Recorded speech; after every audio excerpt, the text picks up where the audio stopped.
سلام دوستان، خوش اومدین به یه ویدیوی دیگه. تو این قسمت از این ویدیو میخوایم آموزش عوض کردن تصویر زمینه PS4 براتون بذاریم.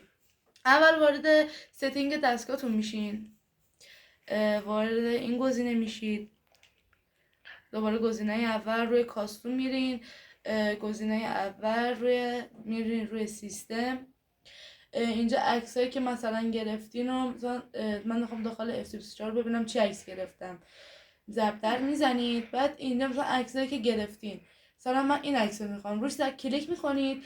با آرسه مثلا میتونید زومش کنید، نگاه کنید مثلا 100% یا کمتر. مثلا ما در اینقدر مثلا زوم قرار میدیم، ضرب در میزنید، میان روی این گزینه دوباره ضرب در میزنید.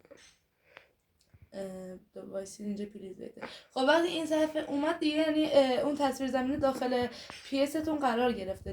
دایره رو میزنید و از اون میاین بیرون و یه تصویر زمینه خیلی جذاب و باحال دارین. لطفا کانال ما رو حمایت کنید. با تشکر.